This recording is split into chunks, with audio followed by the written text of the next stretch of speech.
In the high desert of northern New Mexico, if you listen carefully, you just might hear something more than the wind. It's the underground sound of a man obsessed. His name is Ra Paulette, who for the past 25 years, with only his dog for company, has been scraping and shaping New Mexico's sandstone into man-made caves of art. Do you think you're obsessed with cave digging? Would you call a child being obsessed with play? You wouldn't use that word obsessed. You know, when you're doing something you love and are drawn to it, you want to do it all the time.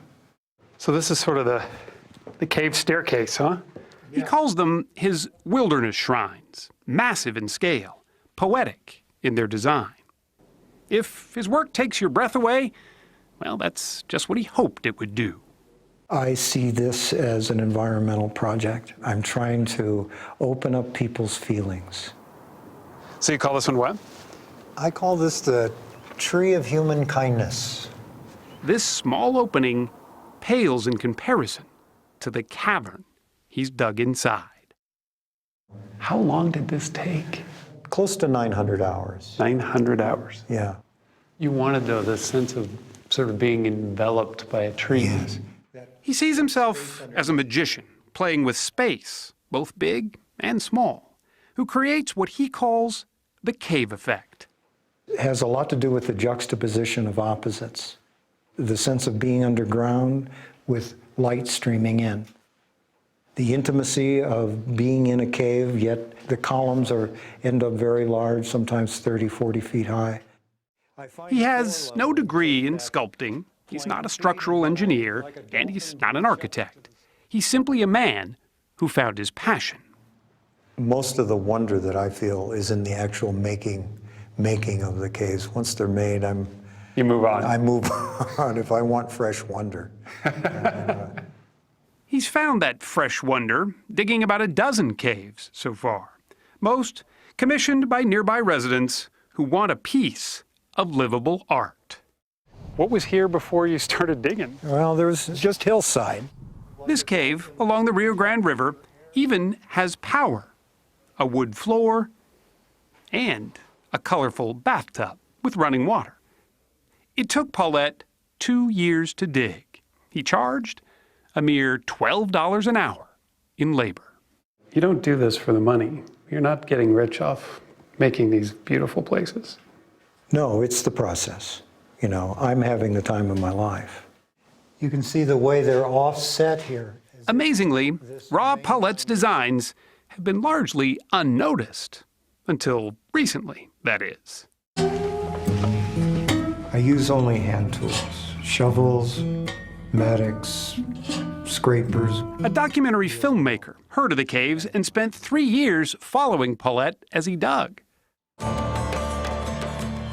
The result was Cave Digger, a film so unique it was nominated for an Academy Award. I'm in the big time now, so now. Suddenly, Ra Paulette was a caveman with a following. So I take it in your career as in real estate, you've never really had to sell caves before. This is definitely a first. Realtor Tom Abrams is now selling 2 of Paulette's caves, along with the 200 or so acres around them, for close to $1 million. But Paulette won't see any of that money. It all goes to the seller. Does it ever get lonely up here, doing all this work? You know, I'm never lonely. He agreed to show us his latest project. This is the largest thing I've ever done. He calls it his magnum opus. I'm taking all the things that I've learned in all the other caves over the years and finally getting an opportunity to experiment with gilding the lily.